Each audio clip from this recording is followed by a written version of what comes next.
Felicitous greetings, fellow fanatics.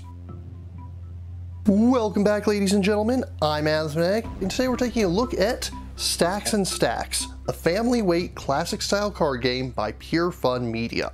Please bear in mind that this is a prototype copy. As such, nothing is finalized, and anything seen herein is subject to change. A standard game of Stacks and Stacks can be played with 2 to 5 players using a single 110 card deck. We'll get to the solo and versus modes in a little bit. I have the Hordes and Hordes deck with me, wherein each player takes on the role of a dragon, sending out swarms of goblins to try and steal treasure from the other players. There will also be a second theme deck available, Critters and Crops, where players will similarly be playing as bears, sending woodland creatures to gather food for them. Regardless of which theme you're playing with, the rules for a standard game will be the same. To begin, shuffle up the deck and deal out 15 cards to each player. Each player makes 3 stacks of these cards, making it so the bottom card of each is visible. Then, the second card of each is face down. Keep alternating until players have 3 stacks of 5 cards each. If playing with 2 players, make a third stack that doesn't belong to either player. Place the rest of the deck in the center of the table and you're ready to begin. On your turn, you may take one of 4 actions. The first and simplest of these is to draw. When you do this, simply take 1 to 3 cards from the top of the deck, and that's your entire turn. The second action is to place.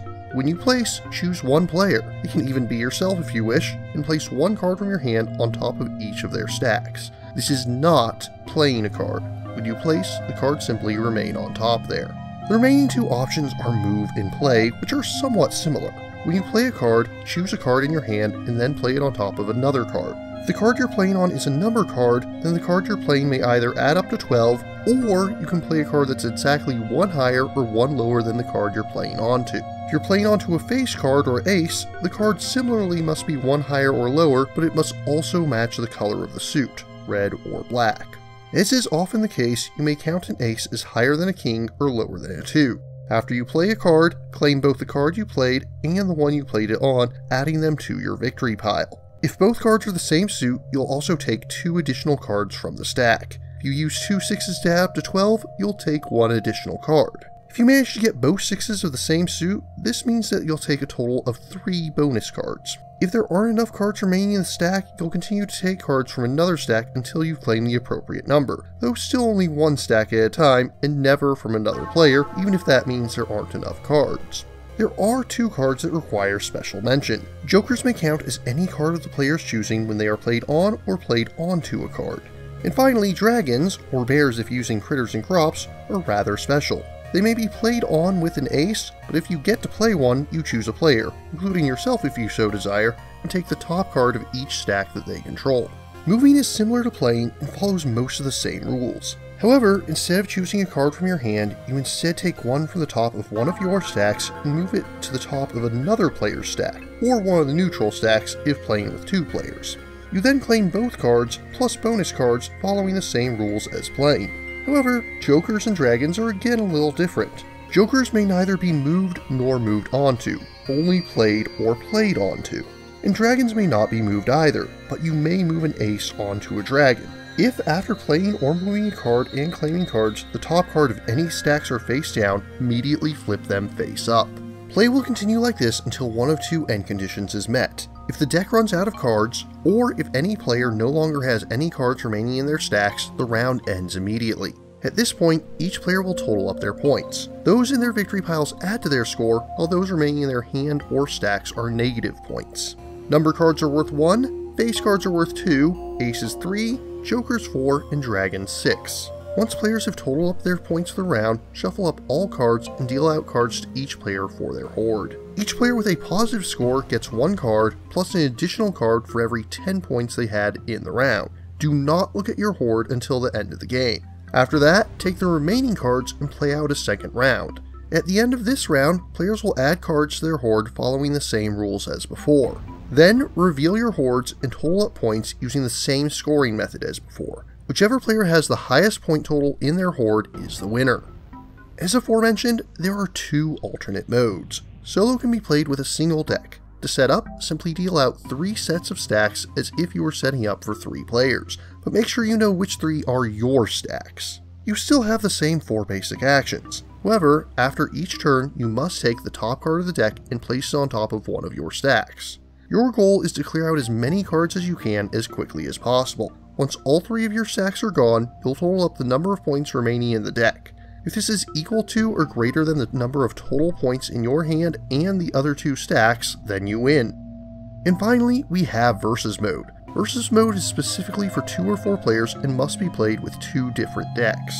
When playing 2 players, each player will have 2 sets of stacks. When playing 4, players should be on teams with teammates sitting opposite of one another.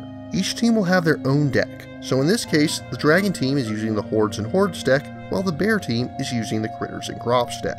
The rules are mostly the same, however, there are a few important differences to note. Firstly, when you place on an opponent's stack, your card is placed sideways. This is a blockade and cannot be moved, though it can still be played or moved onto. You can typically only have 1 blockade per stack. Secondly, at the end of each turn, you reveal the top card of your team's deck. You may immediately place or play it onto any stack. Since different decks have different suits, you typically won't be able to match them, though jokers can still count as any suit, even from another deck. And finally, each theme's trump card has an added ability. After taking a card from each stack as normal, the Dragon allows you to place a blockade on every stack a single opponent controls, even if they already have another blockade in that stack. Meanwhile, the Bear allows you to take 2 additional cards from a single stack in addition to taking 1 from each like usual. As this is a prototype copy, I cannot assess component quality at this time. What I can say is that the dev has stated that for the final print run they'll be using German black core cards for a premium finish. Then there's the artwork, which is mostly finished. Every face card has unique art, while number cards have a total of 10 different characters, with each card adding 1 more than last. All the while, the trump cards go the full art route, showing off the greedy dragon and gluttonous bear. If you're interested in trying out the game for yourself, there is a mod available on Tabletop Simulator for you to play.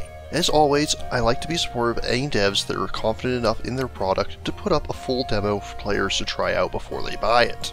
The demo is specifically set up for Versus Mode, but you can easily play any of the game's 3 modes with up to 4 players in the space provided. Be sure to check the links in the description if you're interested in trying it for yourself. All in all, Stacks and Stacks is a cute, light-hearted game. It's the sort more meant for family game nights rather than the FLGS. However, I have had some success in bringing it to the latter. Now there is one major point that I should make clear.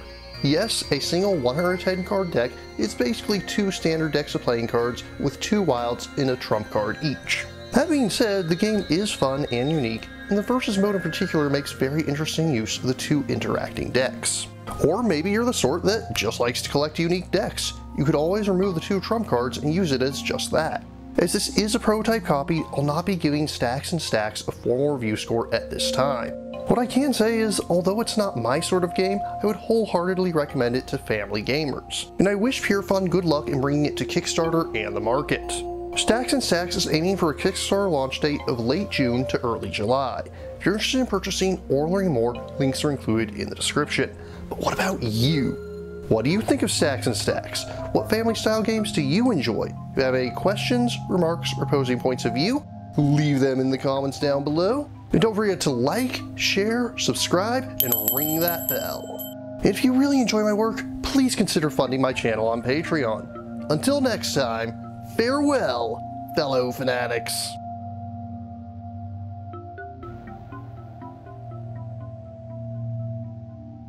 Thank you again for watching. I have plenty more to share with you if you're interested. You can click up here above my head to subscribe to my channel. You can click over here on my monitor to see the most recent video that I've worked on. Or if you prefer, you can click up here to open this mysterious vault and see what video that the YouTube algorithm has picked just for you.